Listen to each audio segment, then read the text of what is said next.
said that meaning is only found in the work is very interesting, but work is never stable because language is never stable. Language is always open and vulnerable to meaning change.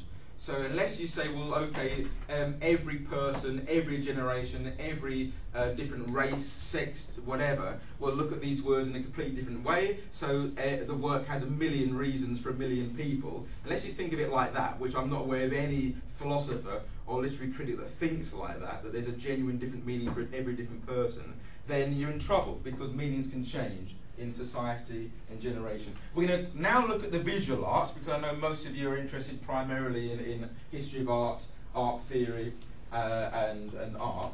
So we're going to look at the visual arts. We could have looked at many things, but we're going to look at these three areas, but I've bunched these two together just to show you that although you think that in the arts things are more static, possibly, than language, which is arbitrary, they're not. So for example, we said red can universally give people a sense of passion or anger, where pen is arbitrary. But I'm going to show you that actually that's not the whole story, that there is meaning change in work as well, which causes a problem if you say the meaning's only found in the work. Okay, so first of all, colours.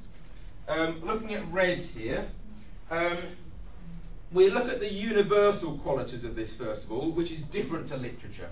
We have to agree that there is a sense of speed or passion, love, blood or fire. Lots of these things, if you met anybody in the world, in any generation, they will suggest those things are found in red.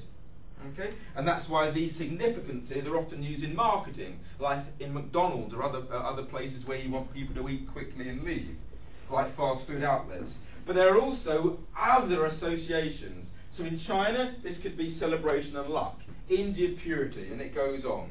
There's a lot of different associations with different cultures.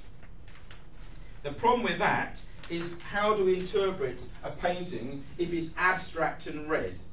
Do we just say the work can mean many, many different things? Or do we say it means what I think it means in my culture? So an abstract image of something in red may be interpreted very differently in South Africa, mourning, than it does in China, celebration and luck. They're completely incompatible. Okay, I could have chosen innumerable colours, but just let's have a look at blue. Sorry, having all these very wild, crazy nightclub colours on you. Universal associations, again, calmness. Blue is often used in places like hospitals because it's universally calm, sea and water. But again, lots of dependent associations on culture. So a blue abstract image might be melancholy in the United States, sadness, and Europe, yet holy in Israel. Okay? Holiness, sadness. Not completely antonyms, opposites, but nearly. They're not compatible. Green, sorry guys, on the bright colour. Green, again, universally might relate to nature, the environment, money and envy. Universally, I would guess. Yet there are many more associations with different cultures. So, green image might be linked, interestingly, with Islam in India, but Christianity and Catholicism in Ireland. Okay, so completely different religions, same colour. White. White. Again, universally, innately, instinctively, you might think this is purity. Winter, maybe spirituality. Yet it can be also associated with all these different things here. So, white might represent purity in the US and Europe, but it also might be death in Eastern cultures. So again, purity, new life, new birth, a young child that's born fresh-faced and pure, but death in Eastern cultures, again, almost incompatible. As I say, I could have mentioned dozens of other colours or shapes, but they're just a few examples to give you the point. Let's look at shapes now. Again, shapes, some shapes have qualities that are more innate. So, for example, round shapes and pointed shapes. I'll give you an example of this very quickly. There was an experiment with linguists called Kika and Buba.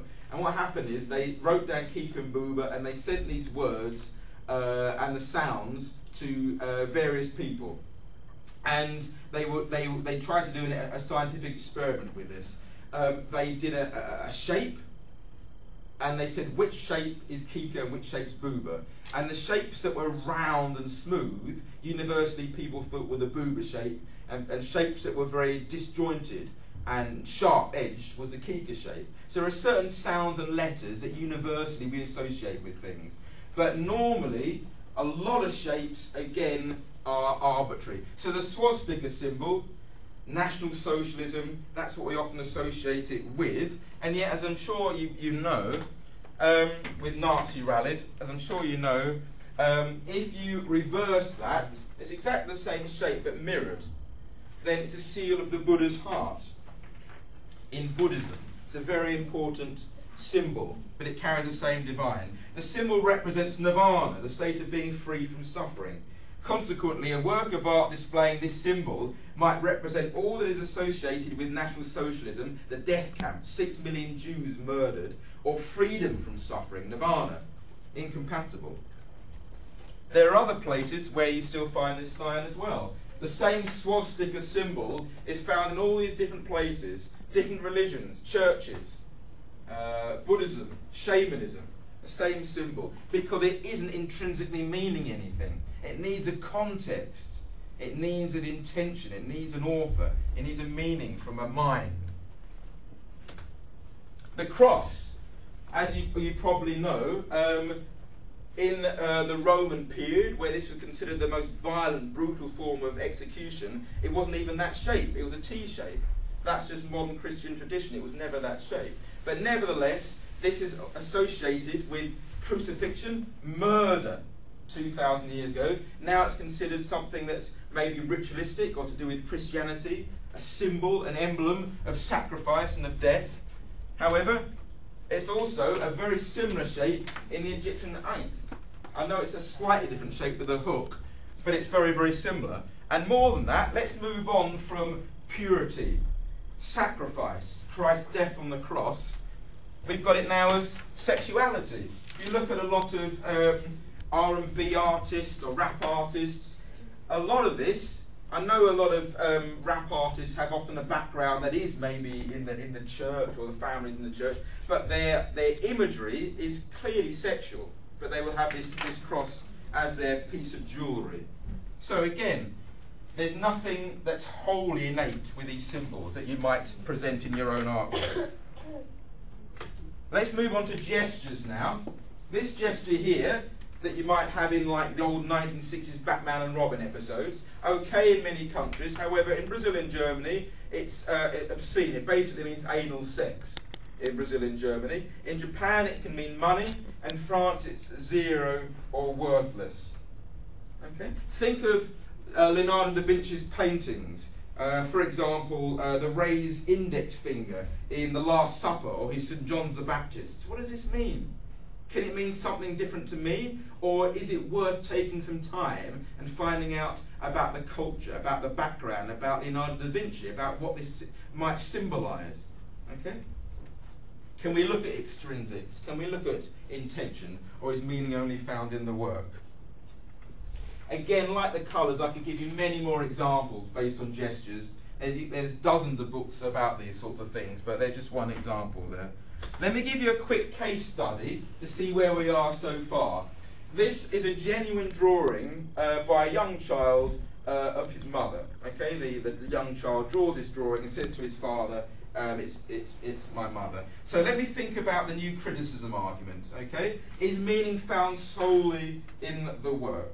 Okay, due to the age of the young child, the drawing bears little resemblance to the mother. Okay, but he proudly displays the drawing to his dad and says, "Here, it's mum, it's mummy." Okay, if new criticism is right, if meaning is solely in the work, the father would have no choice but to disagree with the child, and perhaps the father would say, "No, son, that's a monster." Okay, it's not your mother, it's a monster. But would this be the correct response? Because after all, it does look more like a monster, doesn't it? It does look more like a monster than a mother. Well, we would say, no, that's the mother. Contrary to new criticism, the work is not the sole desirable place to find meaning. Contrary to a lot of postmodern literary and art theory, the work does not have a different meaning for the son and the father. The reason for this is the work is not the meaning. That's not the meaning. Intentism says the work is the vehicle for the meaning. So it doesn't matter if the vehicle is something that is arbitrary, like a sound pen, because meaning isn't the pen, that's the vehicle, but this vehicle is imbued with meaning, with the intention. So this is almost like a shell or a vehicle, a beautiful shell or beautiful vehicle, imbued with the intention, with the meaning. Okay? The vehicle will probably improve, hopefully, as a child gets older and has drawing lessons or something like that. But maybe you want to continue drawing like that. That's obviously actually fine as well. But the meaning comes from the intention. Okay. Let me look at another couple of things. I'll miss out one or two things I was going to say, because I know time is moving on. I just want to have a look at some problems with believing that the meaning is only found in the work, that I think there are no arguments for. One is irony, because the very nature of irony is that the ironic symbol or gesture or ironic sentence is contrary to what the sentence or the gesture looks like or means, semantically, grammatically. Okay? So this is one of our works by a photographer that works with us. And as you can see with the alphabet spaghetti, these letters are random. Okay? These letters are random. Now there's a problem here, because this cannot be understood if you believe meaning is only in the work. It will be unintelligible and self-contradictory. To a new critic, there's only two ways to read this work. The new critic would look at the work, believe that all meaning is found in the work alone, believe that vocabulary is public, and say, okay, all meaning is found in the work alone, so I can read that, these letters are random. Then, if the meaning is in the text alone, and these letters are random, then I couldn't have read it in the first place. So you're on a circle that doesn't make any sense, because you refuse to look outside the text and the context to a mind. Irony doesn't work. It will be self-contradictory. We have another piece of ironic work here, 4 portraits based on like a photo booth you might have for passports in the past. You probably can't read this, but these originally were 4 photographs, and on a chain you've got these silver letters, and they read, "These are not linked." Okay? These are not linked, when of course they are. So how do you understand that? If you read the letters, you're linking them. And if you're linking them, and then you're told they're not linked, you shouldn't have read them. So irony needs to have something external, a mind that's external, to understand it. Another example is textual ambiguities. Don't make any sense. Don't make any sense unless you believe in an intention. If someone says something to you and you're not sure what it means, do you say that obviously the text has no meaning, couldn't care less, and you move on? Or do you try and uncover what the text or the thing that's said should mean by understanding what the intention of the writer was or the speaker was? So you've got some ambiguities here quickly. Secret Millionaire, TV programme, reality show. The millionaire gets physically attacked for lateness at work. Unfortunate John Davies is the richest participant. Well, at least he's a millionaire. What does that mean? Does that mean he's the richest participant? Well, at least he's a millionaire. He might be a billionaire. Or does it mean he's been beaten up, poor person? Well, never mind. At least he's a millionaire. Could be either. We don't know. We need an intender. Sunday Kitchen. Chef Gordon Ramsay demonstrates at a summer school in Mumbai the best way to prepare hot food and create drinks that are cool. What does cool mean? Cool to cool you down, or cool as in fashionable? No idea. Panorama, reporting to why it can take many elderly people with a common cold several weeks to be better. I don't know if you've noticed that. I'm always confused about that. If I see a friend and I've not seen them for a few weeks and I say, "How are you feeling?" They go, "I'm better, thanks." Does that mean they are better than they were but ill? Or does that mean they're well? No idea. 8 o'clock, the school run. Reality show. Teacher James Howells speaks to several students whose work remains outstanding. Have they handed it in and it's brilliant, or have they not handed it in? It's outstanding. Including conversation with students as to why some actually enjoy annoying teachers. Do they enjoy annoying the teachers, or do they love teachers that are annoying? No idea. Simon Cowell, Uncut. This was in the Metro actually a few weeks ago, this one here. Simon Cowell, Uncut, Piers Morgan's life stories. Interview where Simon Cowell discusses his life and career with Piers Morgan. Does that mean he's being interviewed, or does he just talk to him about what he did on Britain, what is it called? Got Talent, whatever it's called, yeah. Which one? No idea. 11 o'clock, news shorts. Do the police need greater restrictions? A CTV shows police hitting a man with a cane. Hitting the man with a cane, or an old man with a cane they're hitting? You don't know, you don't know. And you'll never know, because the meaning there is not found in the text.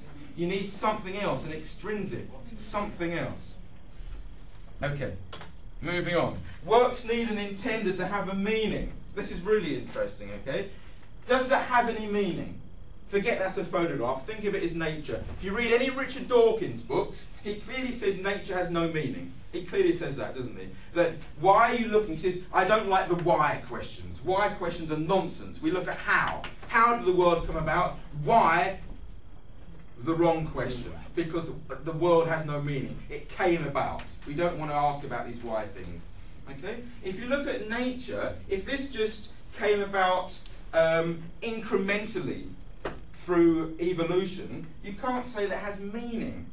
If I stand here and I paint that picture, the same thing, I paint what's natural in wildlife, this lovely landscape on a piece of canvas now, I paint it, I can say this has meaning, when that doesn't. The reason is, there's an intender, there's an artist, there's a mind.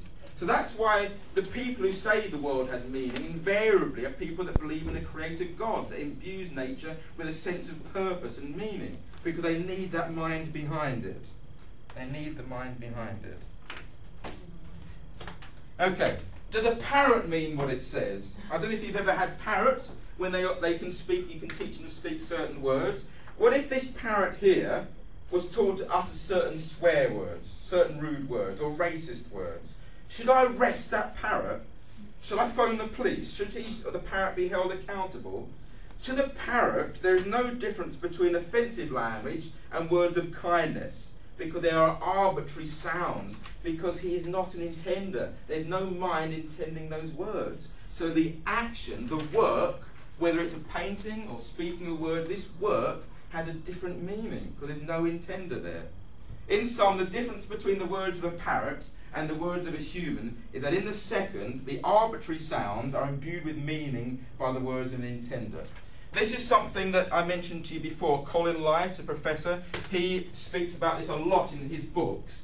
When people speak about art, and a lot of art critics would deny that the artist is relevant and intention is relevant, how do they describe the art? They often say, oh, jagged line, unusual colour, strange shape. But they normally say other things like design. There's a mind there. Sensitive painting. That's a mind. Naive work. Intelligent, immature, pretentious. That's not the work only. That's the mind through the work. Okay?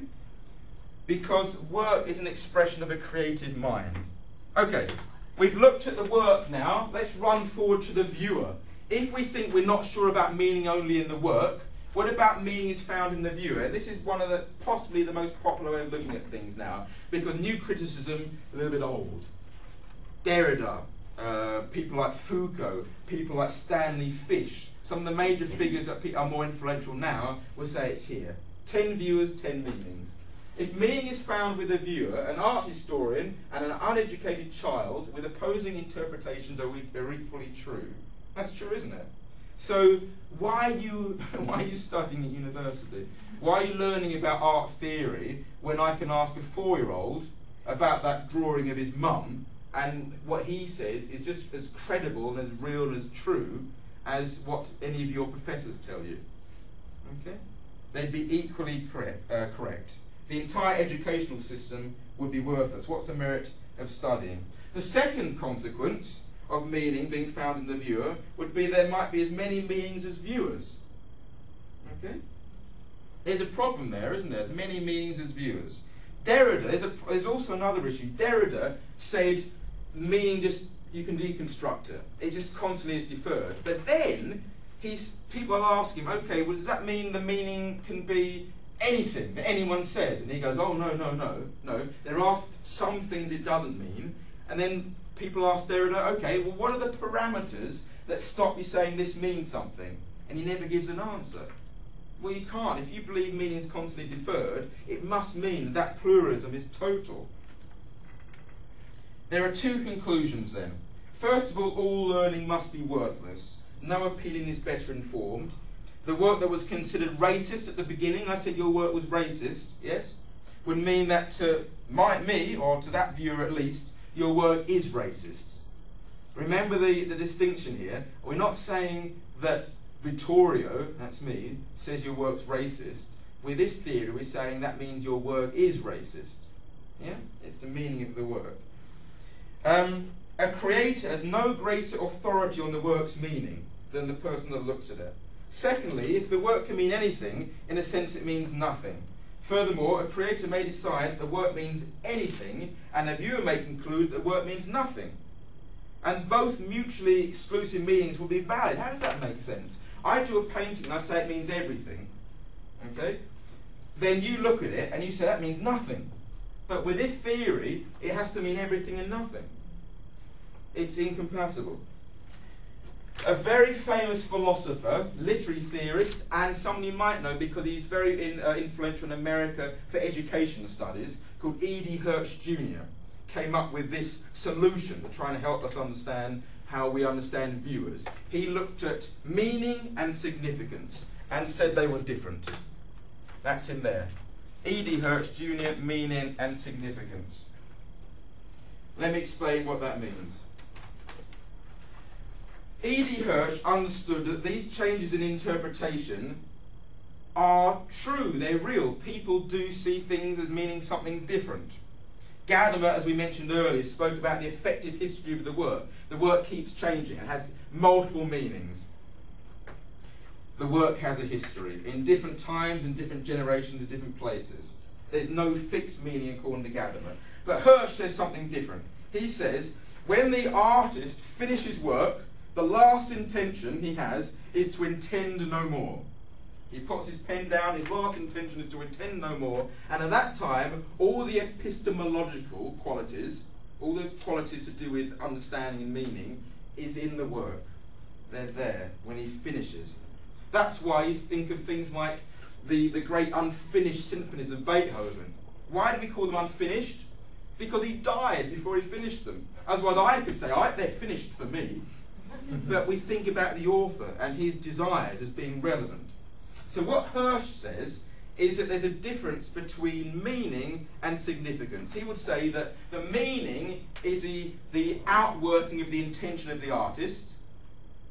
But all these things, and they happen, we have to realise they do, all these other viewpoints and beliefs that people have about your work, which are great.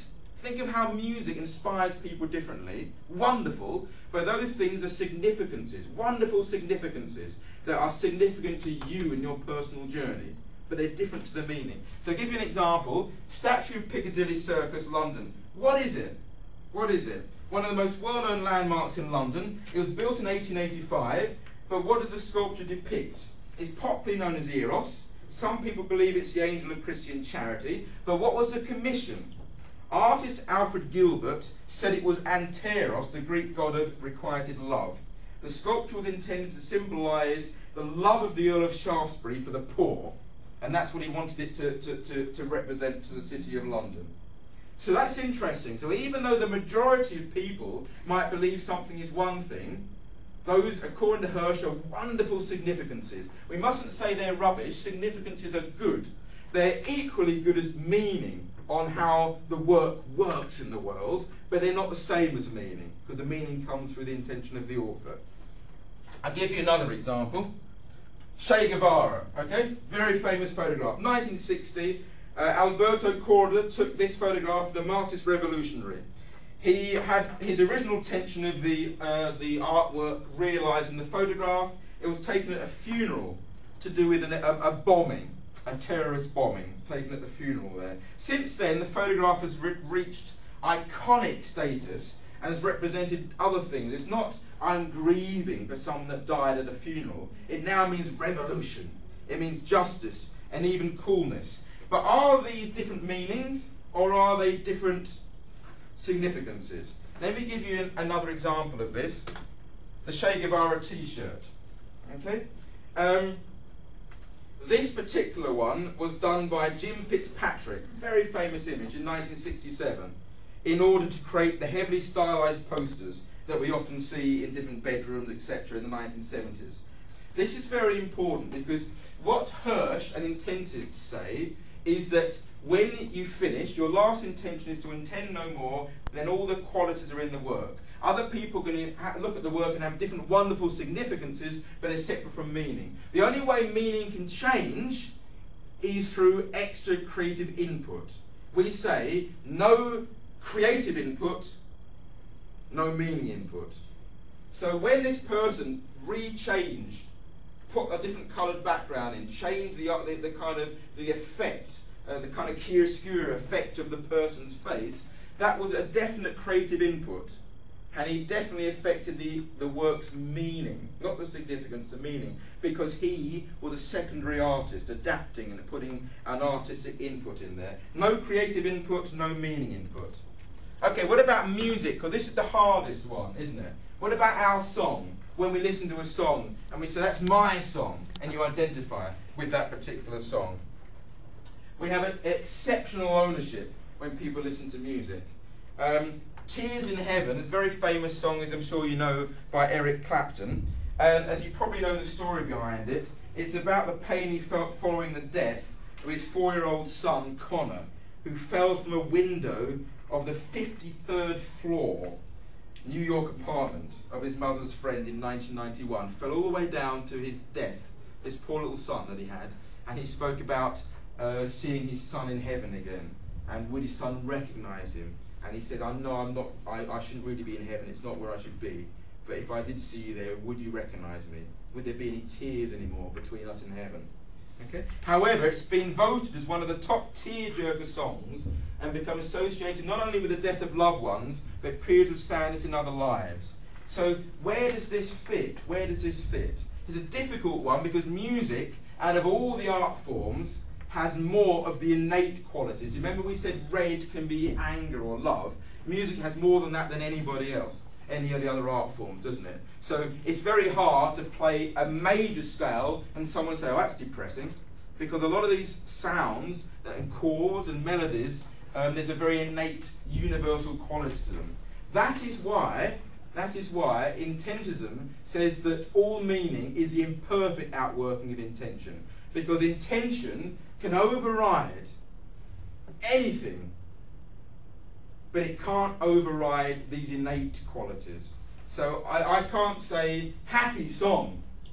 I can't say happy song because I intend, I'm Eric Clapton, I write about the death of my son, I write in very depressing minor chords, I say it's a happy song because I intend that. Because there are these universal qualities of music that aren't found in anywhere else. However, a lot of the other things in music aren't quite so innate and aren't quite so universal, and then they'd be governed by the intention of the artist or the author. Okay, limiting the art. This is probably the last thing I'll say is really important. Some of the other stuff we'll say very quickly, but this is probably the last thing I'll say is very, very important. Because what's happened, when we've been going around speaking about this, when we've gone to different conferences and debated with various people, we had a very interesting debate at the Royal College of Art last October with various other people that were against us, a panel debate. And one of the things they say is, you're limiting the artwork. We need to let the art be free. You're limiting it by saying it's only what I say it means. And I want to explain to you that it's the reverse. It's the reverse.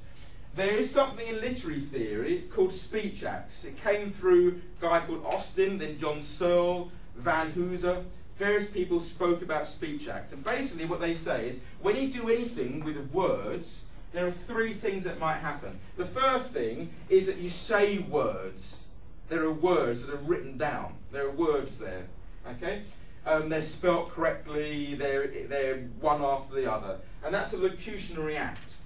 Then the words have a semantic meaning. They mean something. They mean something on that piece of paper. Yeah? They grammatically, semantically mean something. That's the illocutionary act. Then the perlocutionary act is what effect those words have on you. Okay, so there are three effects that language can have.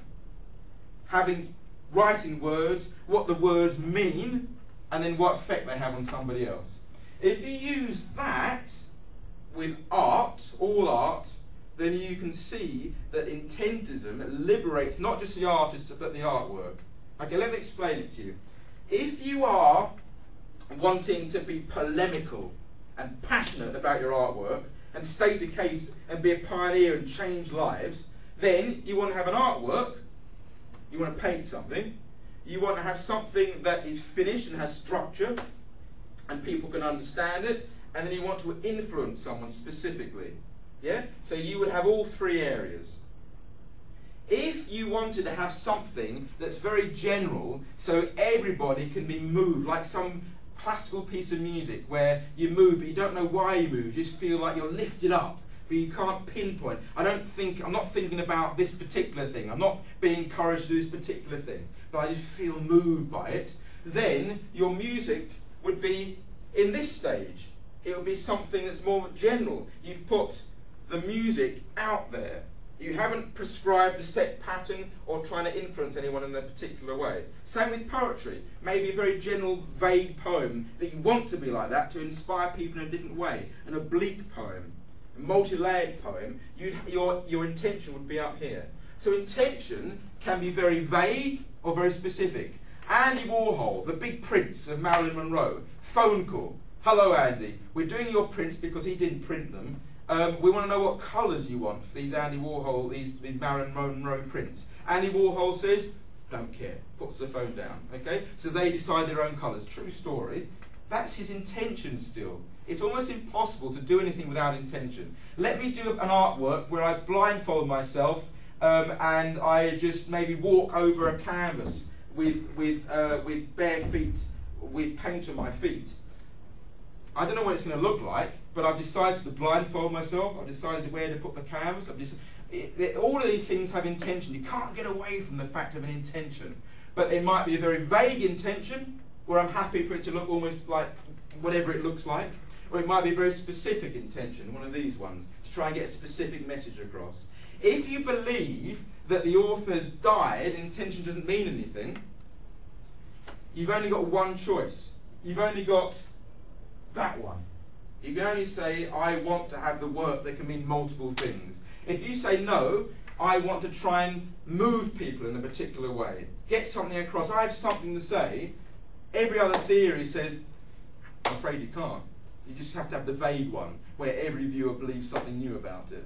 So can you see, with intention, it doesn't limit it to the artwork, and make the artist the god of the arts, which some people think is what we're saying. It's not that at all. It gives you the freedom to speak, but it also liberates the work, because it can mean anything. It can be as prescriptive or as general as you like. Okay. Very quickly, some examples. Matisse's work, Le Bateau. This was in 1961 in the Museum of Modern Art, MoMA in New York. 46 days, the other way around. Okay, so like that. Okay, for 46 days. In the Museum of Modern Art. A guard suddenly thought, that looks weird, and then noticed it was wrong, and informed various art critics and the curator, and they moved it round the other way. The problem I have is if meaning is found in the viewer, why do they turn it back? If all the people looking at the work liked it, if the curator liked it, if everyone was happy with it, why did they turn it back? They turned it back because they realised it was different in maybe the sketchbooks or some interview or something with Matisse. So even though they don't believe, a lot of these people, that intention and authorship matters, it did matter there. Okay, another example, Picasso. Both drawings are by Picasso. Okay? Beautiful drawing, Philip Buffon's Natural History book, and then this kind of caricatural, sort of quite almost a cubist kind of painting by Picasso. The thing is, that informs us to a certain extent what's going on here. If you didn't understand Picasso's approach to painting and drawing and what he was trying to do, I could draw like an adult when I was a child, ever since then I've been trying to draw like a child. If you didn't understand these kind of personal qualities and his aims and goals, who's to say that is as good as we expect to be these days? But we can see his hand, his oeuvre. We can see how he's been able to move on from here to here. And we can understand this in a new way. We understand he's a competent draftsman, but he decided to draw in a different way subsequently. Okay, only the last few minutes now. We have problems. Some of the people that argue and discuss with us say there are problems. One problem is, what about the unconscious? That's a big problem, isn't it? The unconscious. If you say all meaning is in my intention, what about the millions of unconscious things that's happening in my life that affects my decisions when I do something? This obviously came about primarily through the impact of dreams, written in 1900 by Sigmund Freud. Okay? So we're going to look at now the artist's imperfect knowledge of his intentions. Okay. The first thing I need to say is that intention can include unconscious. It isn't something where it's just the conscious intention that you have. It can include unconscious feelings and desires. Okay? But how we describe it is this. Okay? We'd say there's a difference between intention and cause, and it's like this.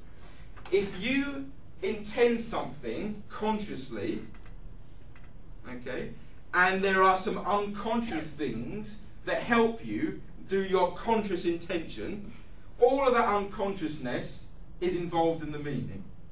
So, for example, I'm reading this page. As I'm reading it, my unconscious is telling me to read every letter, as otherwise I can't read. But my conscious intention is to read it, so it meshes with my conscious intention. When I read, I need to turn over the page. I don't consciously think that. If I'm playing football, I need to measure my legs up against the ball to kick it. I consciously want to kick the ball. I instinctively, unconsciously get myself ready to kick the ball. So all of those things would mesh with your intention. So they're all valuable and relevant to the meaning. Okay? However, if those unconscious desires and interests are irrelevant and not related to the conscious intention, then we say they are causes instead. We say they are different from being involved in the meaning. We say they are causes. Let me try and give you a couple of examples. If this is a silly example, but if Hitler, we find out that looking at his diaries, a psychoanalyst looks at his diaries and realises a lot of his hatred for Jews was because of something that happened to a pet he had when he was a child, we would say, okay, that was a cause, a really interesting cause for what he did with the Jews. But when he said, I want to exterminate the Jews, that does not mean I want to kill my pet again. It means I want to exterminate the Jews. Okay, it's not about his pet, it's about the Jews. But the pet is a wonderfully interesting cause, but it's not the meaning of that sentence. You'd never think it was, would you? You wouldn't hear a speech like that from Hitler and say, oh, I better hide my cats and dogs. He's after my pets. So you wouldn't naturally in English anyway. Okay, but a lot of people think that's how, through philosophy, they think that's how we think, but we don't. We don't. Think of a man who falls in love with a girl and says, I love you. He genuinely feels love towards her and expresses it, I love you, to my girl. Okay? However, the lover has the same charisma as a previous girlfriend and has a smile similar to maybe his mother. Very Freudian. Okay? So there are these influences here. They're all unconscious. Okay? These factors are possible causes of his expression, I love you. Yeah? The mother, the previous girlfriend. But the man intends to express his love for the girl. He's not, the meaning of that is not, I love my mother or I love my previous girlfriend. The meaning is I love this girl. But there are other really interesting causes. But they're separate from meaning. Okay. Nearly there. Difficulties in discovering intention. Okay, there are various problems. The first one is the inaccessibility of the artist's mind. I just want to mention this briefly. A lot of people will say it's impossible. Cartesian dualism, how can you ever see what the intention is of someone else's mind when they're doing a work? That is a problem. But the problem is, the difficulty is, people see that and they say, well, look, when I tell you this work, I'm drawing this picture and it's about the economic problems in the world today, and you discuss it with me, they say, I don't know all the intricacies of his mind. I don't understand them all. And they see that, which is true, and then they say, so that means I don't understand the work at all. He says it's about the economy. I don't know. I don't know anything. Which is surely not true. The way we communicate with people day to day is that I don't understand what any of you are thinking at any moment, purely, perfectly, but we can communicate, can't we? We can communicate. Sometimes we can't, but generally communication works. Because when you communicate, you're not communicating everything in your mind omnisciently, you know, everything omnisciently, but you can communicate perfectly well. And it's the same with intention. I will never know the intention of anybody omnisciently, but I know it perfectly if I dig deep enough most of the time to be able to help me understand the work. Okay, next, the baggage of the viewer. I'll move on very quickly, I think, with this. The baggage of the viewer. That's basically saying what we said before. You have all these experiences in your life. How do you ever understand this work without seeing it through the glasses of your own experience? And that's called the hermeneutical circle. Okay. I'll move on quickly because we're running out of time. The hermeneutical circle, it's saying, there's the meaning of the work, I can't get to it because there's always a distance between me and the work because I have different experiences. I'm going round and round in a circle. I don't think that's true either. I think if you look at anything, any artwork, any text, anything at all, and you want to understand it, you'll never get there. That's true. You'll never get to the centre. That's true. You'll never understand it perfectly because we are different. But what it is, it's not a hermeneutical circle, it's a hermeneutical spiral. If we want to try and understand the differences, what made Charles Dickens tick, let me understand more about Victorian Britain, about his upbringing, his background. Let me read any interviews or sketches or his diaries, anything. And you read about these things, you can get closer. You don't get to it exactly, but you get closer to the centre. And you can understand it better. It's not something to give up on. So yes, it is hard, the baggage, but we don't need, again, to know it omnisciently. We can know it perfectly well. Okay. Where can I get intention? Where can I get it? Sketches, artists' sketchbooks, notes, conversations, the oeuvre, his back catalogue, yeah, the previous work that he's done, and the genre that he finds himself in. These are all really good places to find it. Really good places. And notice, most of these are independent upon whether the person's dead. A lot of people say, well, how do you know the intention of Shakespeare? Well, you can because you find out more about Elizabethan society and how the genre of the kind of plays were written at that particular time. Okay. Very quickly, I must say something. You know the situation with Megan, that lady, that girl, 15 or 16-year-old girl, isn't it? That went off with that guy, that teacher, 30-year-old teacher in France. Now, that's obviously a criminal offence here. Look at Romeo and Juliet. How old is Juliet? 14. And think about what happens at the beginning of the story. The parents say, I don't want you going off with Romeo. I want you to marry this other guy who's about 40.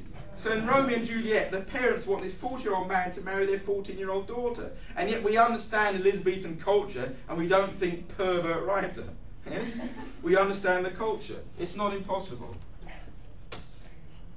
Okay, multiple intentions. People say, well, do you just have one intention? Of course not. When you have any kind of artwork, you often have a very general, vague meta-intention, a big intention, and that might change. Then you have many, many, many micro-intentions. Yes? I will do a canvas, an oil painting, a large intention, yes? Macro intention, meta intention, and then after that you might think, I'll put this figure in, no, I'll get rid of that, etc., etc. So multiple intentions. Final intention is to intend no more. Chaucer's Canterbury Tales, again a bit like Beethoven's Unfinished Symphony, wasn't finished, and we understand that through reading about this particular writer. One other thing I want to mention very briefly is that meaning and intention works even in editing. I'll give you a story very briefly. About 600 years ago, there was a painter trying to paint a horse frothing at the mouth. Yes, and he was trying to do that. And he couldn't quite get that sensation. And he walked away, and with his sponge, in anger, he threw the sponge full of paint at the horse's head. This is true. And after it fell to the ground, he thought, that's it. Now, that's happened to me. I'm sure it's happened to you as well. When you've mistakenly done something with your art, you think, that's better. that doesn't rule out intention, because that means it's intended through the editing process. I can either say, oh no, I didn't intend that, scrub it off, or I can say, I intend to keep that in. And then it's inclusive. So even through editing, intention is important. Okay, the last couple of minutes then, I just want to look at our artwork, so you can see what we're doing. Now, there are many, many, many artists, and the movement's a work in progress. So a lot of you might paint or draw or do certain things differently to us. But this is just some of the things that some of the artists are doing now. Some of the artists are saying, how do we show intention in artwork?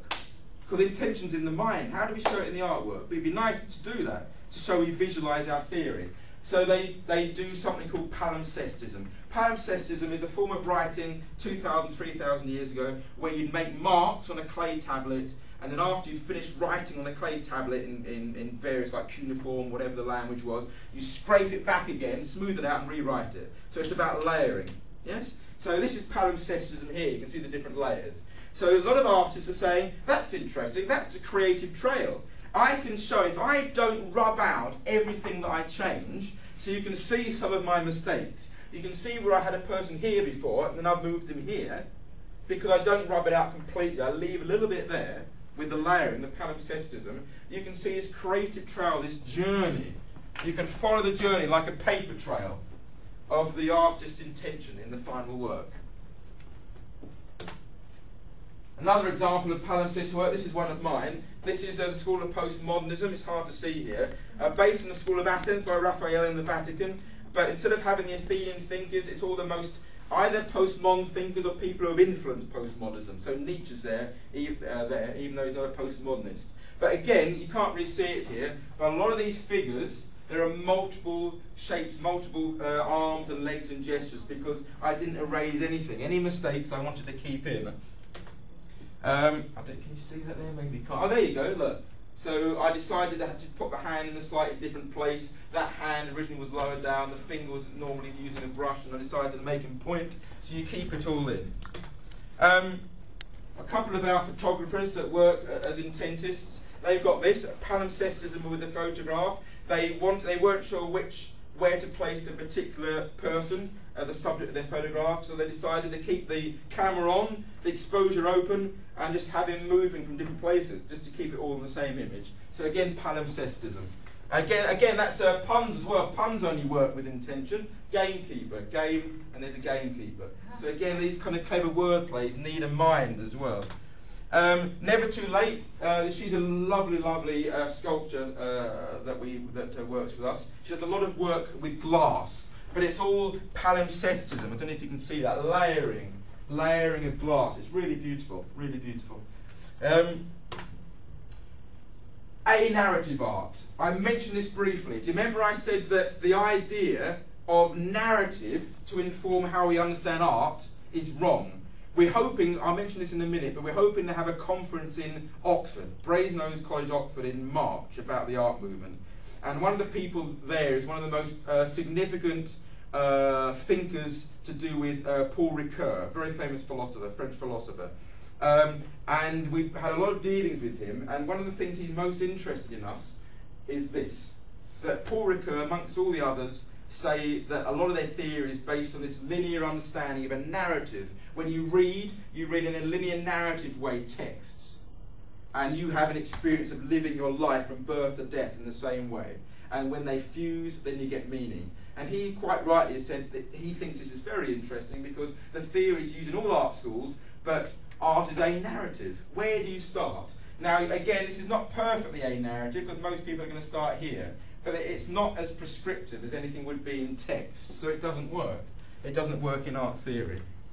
This is another one, a narrative art. Again, it's similar. It's not completely a narrative, but again, it's abstract enough for you to be able to start and end wherever you want to, more or less. Okay, Intentist literature. This guy was meant to be coming tonight, but he was unable to in the end. He's a poet of ours. We have a lot of poets, and they use a creative trail in different ways. Some people do it as non-defining relative clauses. This person does it with parentheses. So what he's done here is anything in parentheses he originally had but doesn't want anymore. Okay, so you can see that all of this bit's gone. This bit was gone first and the whole thing decided to go, so you had double parentheses. So you can see that anything that's not in parentheses or brackets is the final poem, but you can see how his mind and his ideas developed through the bits that he decided to take out, because he kept them in. So you have that creative trail, the creative trail in literature as well. Intentist music, we've got a band, there's two bands that work with us. There's one band called Remodel. They did something called that obscure object called Desire, which is very interesting because they had their original demo in the left speaker and the final cut on the right speaker. But the tempo and everything's identical, so you don't really hear anything until it goes into certain phases where things change and you can hear it in one ear, not the other. So you can see everything's similar and suddenly something goes on a tangent and you can hear that it's changed, you can hear this progress from the creative trail in the music. Just to conclude, one of the problems, I think, with all this theory is if you are told that you cannot say anything through your work, and that's what modern art theory mostly says. If you say that anyone who looks at your work can have a different meaning in that work, which is in some instances a really good thing, but if you want to say something, you can't. And so your voice is gagged. In the past, a lot of the time, a lot of movements in philosophy or theory, all sorts of things, a lot of the time it came or it began in art.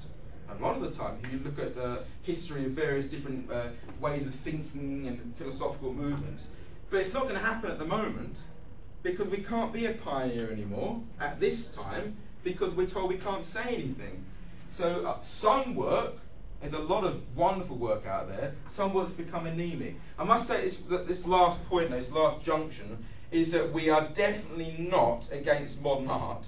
So please don't think that in that sense at all. A lot of our artists, as you can see, are quite abstract. But we are concerned that we have the freedom to express how we want to express and say what we want to say. And we don't want to feel pigeonholed or gagged in any sense. So, I'm just going to end with an amusing email. I've got 2 more slides and I'm done. One of the problems that we've had with this theory is when you write to art galleries or you write to philosophers, because of they've been indoctrinated in a certain way, they're very aggressive sometimes. They say some strange things to you that are ill-informed. And we wrote to a gallery recently to see if we could have an exhibition there, and this is what they said back to us. Mr. Pelosi, despite your praise for my superb gallery, which I'm sure you've never seen, I happen to be of the opinion that meaning in visual art is very rarely to do with the outworking of intention. But then it would appear from examples of your intentionist art that you have very little interest or understanding of what is visual in visual art. Robin Greenwood, director. Okay, that's what he sent to us. A little bit rude when we were very polite to him, but I want to show you that that is typical of the inconsistency and the illogical quality of people who are writing arguments against us. Because let me show you a section of what we emailed back. Mr. Greenwood, there is no such thing as intentionist. You mean either intentionalist or intentist. You also need to speak more consistently, since it is obviously a contradiction. This is the interesting bit, to say that artwork is rarely about artist intention, yet judge how well I understand visual art based on my artwork. That's what he said. Yeah? That's what he said. He said that looking at your artwork, I can see you have very little knowledge or interest. So he's judging my mind through my artwork, but before that says he's not interested in the mind in art. And that's how a lot of people will talk to you and write. It's completely inconsistent. Okay, my last slide. So intentism. Who are we? We're maybe, I think Stuckism is probably still faster than us, but apart from Stuckism, the fastest growing art movement in the UK, with artists who have been represented on national television, radio and public galleries. Intentists believe as artists we must be ungagged, so our work can once again challenge, inspire and shape our society. That's who we are. Thank you very much for listening to me. One last thing, I think, are you going to give out those sheets of paper?